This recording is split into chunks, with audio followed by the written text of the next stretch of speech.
નમસ્તે મિત્રો, મારી યુટ્યુબ ચેનલમાં તમારું સ્વાગત છે. અવનીને ખૂબ શાંતિ થઈ. તેને થયું માને હવે નવી દિશા મળી ગઈ છે. નાનો ભાઈ અવી પણ ભણવામાં ઝળકી રહ્યો હતો. આલોક સાથે તેનો સંસાર સરસ ચાલતો હતો. હજુ 5 વર્ષ બાળક જોઈતા ન હતા. પોતાની વિદ્યાનો સહારો લઈ જીવનમાં સ્થાયી થવું એ પ્રયોજન હતું. કોમ્પ્યુટરના યુગમાં એવી સરસ રીતે ગોઠવાઈ ગઈ કે બાળક આવે પછી પણ ઘરે રહીને આલોકને સહાય કરી શકે. પોતાની મમ્મીના કાર્યમાં પણ રસ દાખવી તેને જ્યાં જરૂર પડે ત્યાં કોમ્પ્યુટર દ્વારા તેના કાર્યનો બોજો હળવો કરતી. આલોકના માતા અને પિતાને કોઈ ફરિયાદ ન રહે તેનું સભાનપણે ધ્યાન રાખતી. અવનીમાં આ તો કમાલ હતી. બંને તરફની પોતાની જવાબદારીનું તેને ભાન હતું. વળી પ્રેમપૂર્વક કરતી, તેથી માન અને ઇજ્જતની હકદાર બની. આલોકના મમ્મી તો ડોક્ટર હતા. બેટા, હવે બાળકની તૈયારી કરો. હા મમ્મા, હું અને આલોક હવે તૈયાર છીએ, તે જાણતી હતી મમ્મા. આલોકની જેમ મને પણ પ્રેમ કરે છે. યથા સમયે અવનીને જોડિયા બાળકને જન્મ આપ્યો. અવનીના દાદીમાં જાણે બાળકને જોવા જ ન જીવતા હોય. 15 દિવસમાં વિદાય થયા.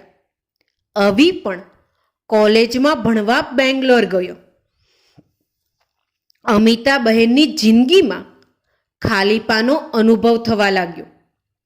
2 બાળકોને કારણે અવનીની જિંદગી પ્રવૃત્તિથી ધમધમી ઉઠી. પોતાની મમ્મીની મદદ લેતી હતી, છતાં મમ્મીને તેની ચિંતા રહેતી. હમણાંથી અમિતા બહેન બીજી નવલકથા લખવા પ્રેરાયા હતા. નામ રાખ્યું મધદરિયે. ખુલ્લી આંખે જીવનમાં અવલોકન કરતા. ધીમે ધીમે કલમ અને વિચારનો સમન્વય ઝળકી રહ્યો. વાર્તા સુંદર રીતે પૂરી કરી. આ વખતે સૌ પ્રથમ આલોકના મમ્મીએ વાંચી. આનંદ વિભોર થઈ બોલી ઉઠ્યા, વાહ! તેમના ભાઈને વાંચવા અનુરોધ કર્યો. વાર્તા તેમજ તેના પાત્ર લેખન બંનેને ખૂબ ગમ્યા. અંતે નવલકથાનું વિમોચન થયું, પ્રકાશિત થઈ, બજારમાં આવી. આવકાર મળ્યો એમાં તો પૂછવાનું હોય જ નહીં. આલોકના મામા, જેમણે વાંચીને માણી હતી, તેમણે અવની દ્વારા અમિતા બહેન સાથે મુલાકાત ગોઠવી. પહેલીવાર મળ્યા ત્યારે અમિતા બહેનની સરળતા અને સુઘડતા તેમની આંખોને ઉડીને વળગી. બાનવા કાળ યુવાનીમાં એકવાર પ્રેમમાં નાસી પાસ થયા હતા. તે દિશામાં ફરી નિહાળ્યું ન હતું. આજે જીવનમાં સફળતાને વર્યા હતા.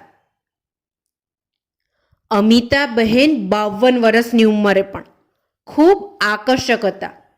લેખન કળામાં પ્રવૃત્ત રહેતા હોવાને કારણે બહારની દુનિયાથી પરિચિત હતા. જીવનને હર દશામાં જો આવકાર પ્રાપ્ત થાય તો એ જીવન જીવવાની મજા કંઈક ઓર છે. અમુલકભાઈના ગયા પછી કુટુંબીઓના સ્નેહ અને સહકાર પ્રાપ્ત થયા. ચીથરે વીંટ્યા રતનની જેમ ઝળહળી ઉઠ્યા. મામાએ આલોકના મમ્મીને પોતાના દિલની વાત જણાવી. તેઓ નિશ્ચિંત બન્યા. વાત ખૂબ નાજુક હતી. આલોકને કાને જ્યારે આ વાત આવી ત્યારે ગભરાઈ ગયો. છુપો આનંદ પણ થયો કે અમિતા બહેનના જીવન ઉમંગ પાછો પ્રસરી ઉઠશે. સમય જોઈને તેણે અવનીને વાત કરી. 1 મિનિટ તો અવની ફાટી આંખે આલોક સમક્ષ જોઈ રહી. આલોક, તું આ શું બોલે છે? તે જે સાંભળ્યું તે મારી મમ્મી. અવનીના શબ્દો મુખમાંથી બહાર આવવાની ના પાડતા હતા. વધુ કાંઈ ન બોલતા શાંત રહી. આલોક તેનું અવલોકન કરી રહ્યો. તેણે નોંધ્યું કે બીજ યથા સમયે પાંગરશે. પછી તો આ વાત ઉપર પડદો પડી ગયો. અવની ઘણીવાર આકુળ વ્યાકુળ થઈ ઉઠતી. આલોક તેના વર્તન ઉપર આંખ આડા કાન કરતો. તે જાણતો હતો તીર નિશાના પર વાગ્યું છે. બંને બાળકો સૂતા હતા. આલોક પુસ્તકમાં માથું ઘાલી અવનીની ક્રિયા નિહાળી રહ્યો હતો. અવનીએ અચાનક પુસ્તક ખેંચી તેનો ઘા કર્યો. મને ખબર છે તું વાંચવાનો ડોળ કરે છે. કેમ તને એવું લાગ્યું ડાલી? જો હવે મને ઉલ્લુ ન બનાવ.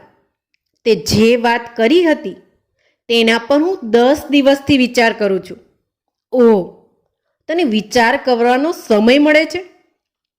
બસ હવે તારું નાટક બંધ કર. તો શું કરું? સાંભળ, તારો પ્રસ્તાવ ગમ્યો છે, પણ શું? મમ્મીને વાત કેવી રીતે કરવાની એ તું મારા પર છોડી દે. બીજા અઠવાડિયે આલોકે ઘરમાં બાળકોના બહાને નાનું ફંક્શન ગોઠવ્યું. તેમાં બધા આવ્યા. મામાએ અમિતાબહેન સાથે ઓળખાણ કરાવી હતી.